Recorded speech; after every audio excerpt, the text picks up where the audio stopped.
All right, let's put this all together and do all four methods. The Hamilton's method first, then the Jefferson's method, then the Webster's method, and then the Hill-Huntington method.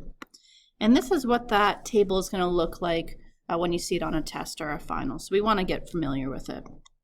Okay, as a reminder, for the Hamilton's method, we are going to take the fractional remainders and give seats to the fractions that are the highest. So let's do it. First is to add up all these values right here. We get a total population of 12,000. Then we always take our total population and divide it by the number of representatives, in this case 24. And 12,000 divided by 24 is a nice even 500. Okay, next thing that we do is take our state populations and divide them by the standard divisor. So 2,500 divided by 500 is, of course, 5.00. 3,400 divided by this gives me a 6.8. All right, now I'm going to take this 1,000, and divide it by 500, and that gives me 2.0. And then 5,100 divided by 500, and that gives me 10.2. And I can put a 0 here if I want. Okay, now remember, we have to round these down. So we get a 5, a 6, a 2, and a 10. Now let's see where we're at so far. Adding these all up, I get 5 plus 6 plus 2 plus 10. That gives me 23. But what did I want? I wanted 24. So what we need to do is find the fractional remainders and then give the highest value that extra one. So here we've got 0 fractional remainder, 0.8 fractional remainder, 0, and 0.2. All right, which one gets the extra one? Well, obviously the 0.8. So we're going to keep this one at 5. We're going to up this one to 7 because the 0.8 is the highest out of those 4 options. Keep this at 2 and keep this at 10. And now when we add those all up, we do get 24, which is what we were looking for right here. All right, now let's go ahead and do the Jefferson's method. So for Jefferson's method, this is the one where we round down, meaning it doesn't matter if it's a 6.9, right? We would still round down to 6. Okay, so we actually know that we need to modify our quota because 500 doesn't work, right? So, 500 doesn't work because we would have had a 5, a 6, a 2, and a 10, and we know that gets us to 23. So what we need to do is we need to actually decrease that value because we want to get higher. So if that doesn't make any sense to you, you can just kind of play around. But let's go ahead and let's try 485. All right. So now I'm going to do 2,500 divided by this, 3,400 divided by that, 1,000 divided by that, and 5,100 divided by that. And let me just do that real quickly.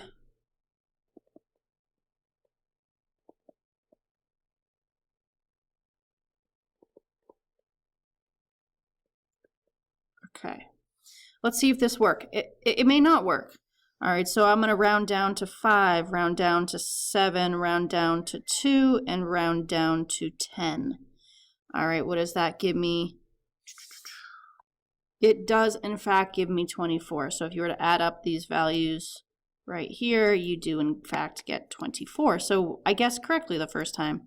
Sometimes that doesn't happen. Sometimes you have to change that number again.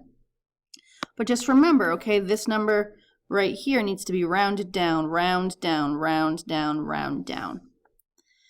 However, for the Webster's method, we don't round down for everything. We round correctly, meaning that if it's like a 3.4, it goes to 3, but if it's a 3.5, we would round that up to 4. All right, well, I sometimes like to just see if this one would work, right? Well, actually, it wouldn't work because do you see how this 10.52 would actually end up being an 11 here? Because that 10.5 would be rounded up. So we would be at 25, which actually means that we need to slightly increase our quota. And like I said, if that's not making sense to you, that's fine. Just kind of guess and check. So let's try 486, really close. So I'm going to go ahead and, again, do this number divided by that, divide by that, divide by that, and divide by that. All right, so what do I get? I get these values right here. Okay, let's see if this works. If not, then I'll just try a different divisor. So I'm going to round properly. So rounding properly here, I get a 5.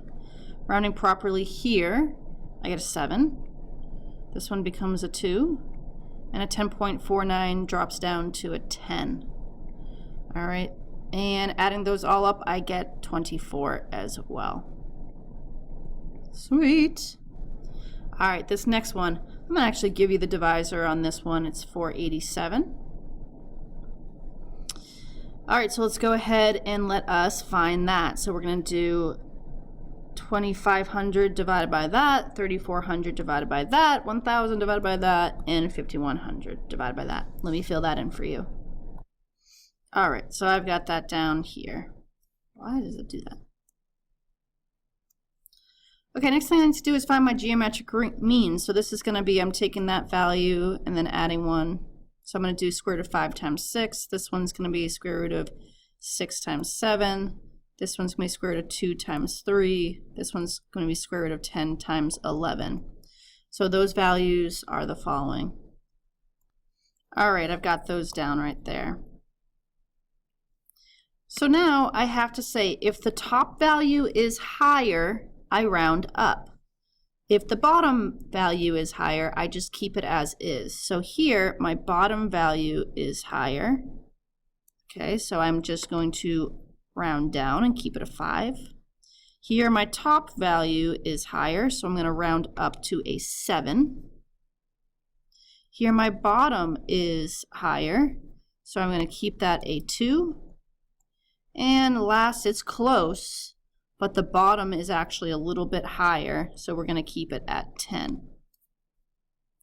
So adding those all up, we do in fact get 24. Now, kind of interesting to just pause for a second and see, did we get the same answer for all of them? Let's see, we got a 5, 7, 2, and 10, a 5, 7, 2, and 10, 5, 7, 2, and 10, 5, 7, 2, and 10. And so all 4 methods agree, but this is not always the case, but in this one, it is. Thanks for watching, everyone. Have a great day.